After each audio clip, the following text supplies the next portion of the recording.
Greetings, nobles. Thamers here with the Security Knights. Last episode, we shared with you the top 5 reasons why you should consider a career in cybersecurity. If you haven't watched that one yet, check it out. I'll wait. Now that you're sold on a career in cybersecurity, let's talk about the main learning paths we recommend to get you started. The first important factor to consider is your work experience, or lack thereof, with computers. If you're new to information technology, aka IT, you'll obviously have a different starting point compared to someone who's been building their own websites, computers, or networks for many years. Keeping that in mind, let's break down the learning paths into 3 different levels. First, the absolute neophyte. This is the person looking to get into technology, has little to no experience. Second is the developer, looking to move from programming to security. And finally, we have the advanced IT admin who's looking to transition to security as well. For the beginner, the bad news is there are a lot of basics you need to learn before you can dive into a career in cybersecurity. This can be frustrating to hear, especially after hearing us ramble on about how great a career it is. Don't be discouraged. There are many resources to get you started. If you have no exposure whatsoever and struggle with the basics, Google actually has an amazing platform called Grow with Google. There are 2 paths they provide, either IT support or Python scripting, both of which can get you on the path to security. We'll post a link to the Grow with Google in the show description. It's a great program. Now, if you already feel pretty savvy with the basics, maybe you're a PC gamer or you've been the go-to person for technical issues within your family, having a basic understanding goes a long way. For those of you with that solid foundation, we at Security Knights recommend the Try Hack Me Complete beginner path, which costs a little bit. You can pay monthly for it. Or there's the new INE Starter Pass, which is a free sign up. We'll have the links to both in the description. There are many platforms and books that will give you the information included here, but Try Hack Me and INE both provide the content in a way that sets them apart from the rest. Hands-on is really the only way to get the confidence in your security skills. And these programs are both very demo-centric. The security field has an insanely high rate of imposter syndrome.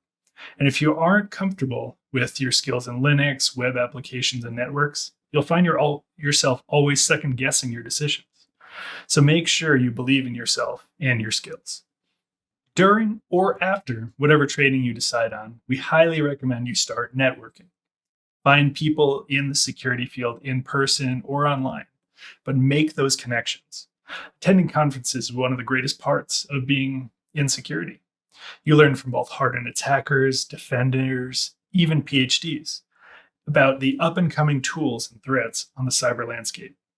You may even meet a mentor or a good group of friends in the field, and this can be an immense advantage. I'm sure a lot of you watching this think schooling is a must to break into another industry. Well, as someone with multiple degrees myself, I have to say that education may help you get your foot in the door somewhere, but there's nothing that enhances a resume like actual real-world experience. When I've conducted interviews for my team, I'm just as interested in certifications as where an individual went to school or what degree they may have. If I have a choice between a candidate with a bachelor's degree in computer science or someone with a CompTIA Security Plus, that may be a tough choice, as they'd be pretty close to equal in my eyes. This brings me to an important goal to set for yourself: certifications. Now I know it can be overwhelming choosing what certification to get. You may feel like you're drowning in a sea of certs. We've all been there. But let me help you make this an easy decision. Pick one that is within your budget. Then once you picked it, study with the intent on learning, not passing. Often people study for an exam like Security Plus, ISC Squared, CEH, really any, just by cramming questions and answers. This may help you get an interview and sometimes get you a job, but understanding the content and using the training material for hands-on experience is a far greater use of the training, even though it does take longer to complete. But seriously, I love the people in this industry.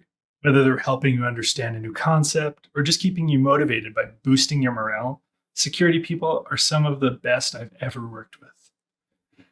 Now, those of you with previous experience, I haven't forgotten you. If your roles have been related to system administration or experience with servers or networking in general, you have some of the main tools required to understand where vulnerabilities can be found.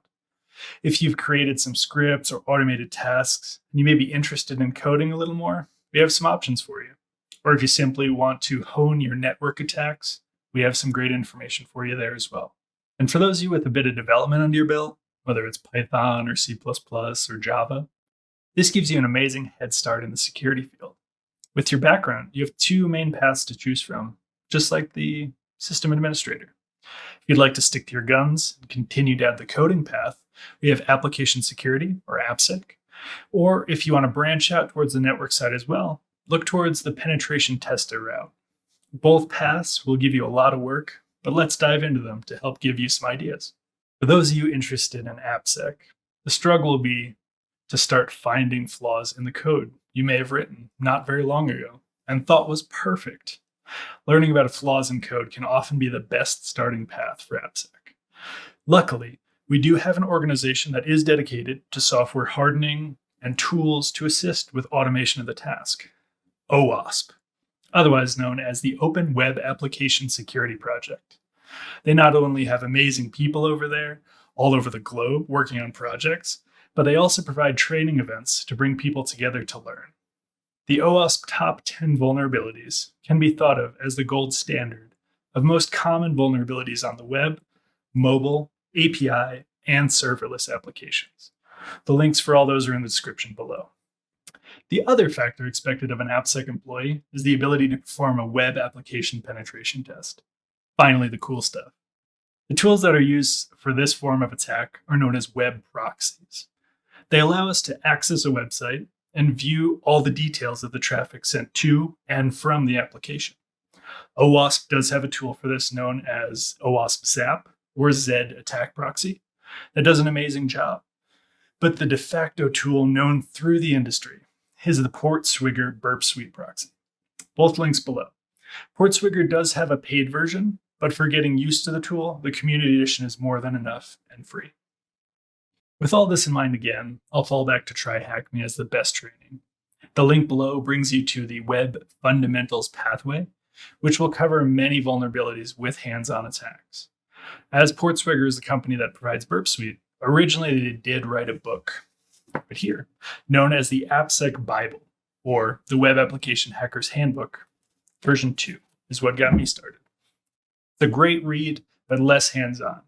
But more recently, instead of another book, what they did create was an online training platform, the Web Security Academy, which walks through each of the most common vulnerabilities with you. Again, link in the description. So now that we covered a few options for moving into AppSec, let's go over to the penetration tester.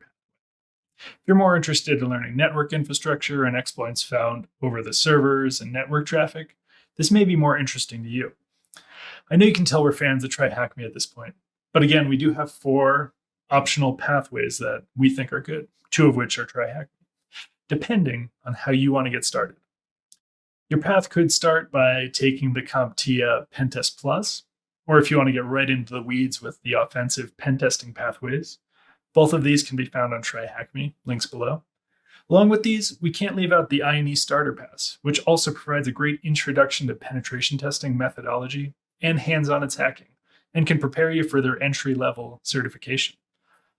Now, we can't leave out the original platform that got most of us started, Hack the Box.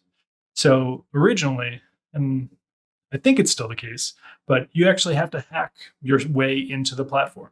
So they give you a login page, and you have to perform a little attack to get your way into their platform, which is always kind of a cool thing. So I'd highly recommend at least getting an account through that process. If you need help, there are plenty of videos online. All these paths will help to build up some experience and comfortability with the key tools used by a penetration tester.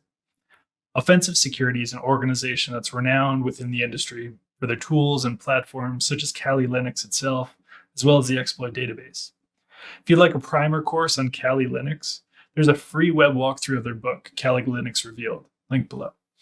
The real achievement by those in the industry to get started is the Offensive Security Certified Professional, or OSCP.